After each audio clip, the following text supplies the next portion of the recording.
અવારનવાર જંગલમાંથી પ્રાણીઓ માનવ વસ્તી તરફ આવી જતા હોય છે, ત્યારે સિંહ કે દીપડા જેવા માંસાહારી પ્રાણીઓ ભટકતા માનવ વસ્તી તરફ આવીને ઘણીવાર માણસો ઉપર હુમલા પણ કરી દેતા હોય છે. નવસારીમાં આવેલા પૂર્વ પટ્ટી વિસ્તારમાં ચીખલી અને વાંસદા જંગલ વિસ્તારથી ભરપૂર છે.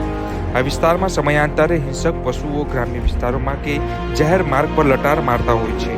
ત્યારે છેલ્લા કેટલાક સમયથી ખાસ કરીને જે વાંસદા પંથકમાં દીપડાના હુમલાના બનાવો પણ ખૂબ વધ્યા છે, જેમાં કેટલાક ખેડૂતો ઉપર પણ હુમલો કર્યો હતો, મહિલાઓ ઉપર પણ હુમલો કર્યો હતો અને કેટલાકના જે મૃત્યુ થયા હતા, જેને લઈને જે રહેણાંક વિસ્તારના લોકો હવે ચિંતામાં મુકાયા છે. તો બીજી તરફ મળતી માહિતી મુજબ નવસારી જિલ્લાના જે વાંસદા તાલુકામાં પણ જે સૌથી વધુ દીપડાઓ છે, ત્યારે સમગ્ર દક્ષિણ ગુજરાતની વાત કરીએ તો દક્ષિણ ગુજરાતમાં નવસારી જિલ્લામાં સૌથી વધુ દીપડાઓ છે જે માહિતી સામે આવી છે. ત્યારે નવસારી કૃષિ યુનિવર્સિટીના કોલેજ ઓફ ફોરેસ્ટ્રીના જે આસિસ્ટન્ટ પ્રોફેસર એવા ડૉક્ટર આદિલ કાઝી સાથે વાતચીત કરતા તેમણે સંપૂર્ણ વિગતવાર માહિતી આપી હતી અને કયા કારણે સમગ્ર ગુજરાતમાં, એમાં પણ દક્ષિણ ગુજરાતમાં જે નવસારી જિલ્લાના વાંસદા તાલુકામાં સૌથી વધુ દીપડાઓ રહેવાનું પસંદ કરે છે, શું છે તેના મુખ્ય કારણો, લક્ષણો અને આવનાર સમયમાં આ દીપડાઓ માનવ વસ્તી તરફ ન આવે, માનવીઓ પર હુમલો ન કરે તેના માટે શું કામગીરી કરવામાં આવી રહી છે, તેની વિશેષ માહિતી નવસારી કૃષિ યુનિવર્સિટી ખાતેથી જે કોલેજ ઓફ ફોરેસ્ટ્રી વિભાગના જે આસિસ્ટન્ટ પ્રોફેસર છે એવા ડૉક્ટર આદિલ કાઝીએ વિગતવાર માહિતી આપી હતી. તો ચાલો જાણીએ કે દક્ષિણ ગુજરાતમાં શા માટે સૌથી વધુ નવસારી જિલ્લામાં દીપડાઓ રહેવાનું આશ્રય સ્થાન માટે જે વધુ પસંદ કરે છે. ચાલો જાણીએ. જી સર, વધવાનું જે કારણ દીપડાઓ શું? હા, દક્ષિણ ગુજરાતની અંદર દીપડા છેલ્લા 8-10 વર્ષની અંદર ખૂબ વધ્યા છે.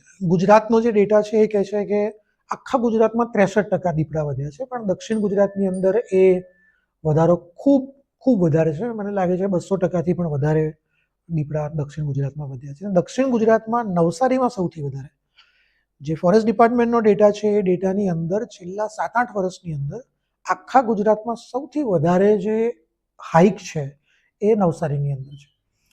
તો નવસારીમાં જ કેમ આટલા બધા દીપડા વધે છે અને શું કારણ છે કે નવસારીની અંદર અવારનવાર આપણને દીપડાઓ જોવા મળે છે?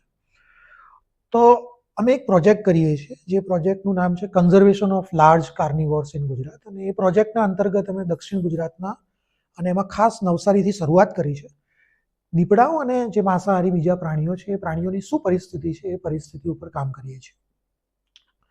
દીપડાની બાબતમાં અમે જે સંશોધન કરીએ છીએ, સંશોધનમાં અમને એ ખ્યાલ આવ્યો કે નવસારી જિલ્લામાં જુદા જુદા પ્રકારની અલગ અલગ એક ઇકોસિસ્ટમ એક્ઝિસ્ટ કરે છે, જેમ કે એમાં ખેતરો છે, ગ્રાસલેન્ડ છે, પાણી છે, વેટલેન્ડ્સ છે, એમાં વાડીઓ છે, એ વાડીઓમાં ચીકુની વાડીઓ છે, કેરીની વાડીઓ છે, પછી ખુલ્લો વિસ્તાર ઘણો બધો છે.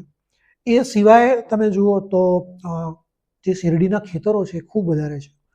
તો આ બધું જે વેરાયટી ઓફ ઇકોસિસ્ટમ્સ જે પ્રાણીને મળે છે અને ઓન ટોપ ઓફ ઇટ એને ખોરાક બહુ સારી રીતે મળી રહે છે.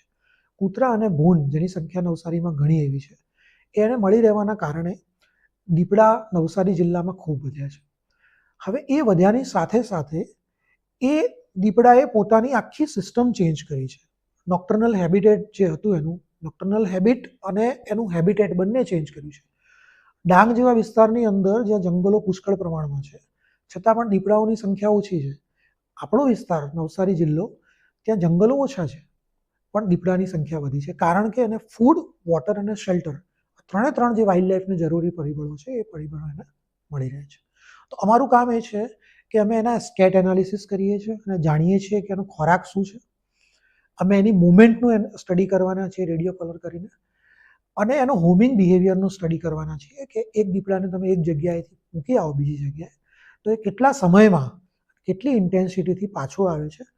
તો અને જો એવું થાય છે તો પછી માણસ અને દીપડા વચ્ચેના જે સંઘર્ષ છે એ સંઘર્ષને ઘટાડવા માટેના ઉપાયો શું છે. એટલે આવનારા સમયમાં આ પ્રોજેક્ટમાં અમે આ કામ કરવાના છીએ.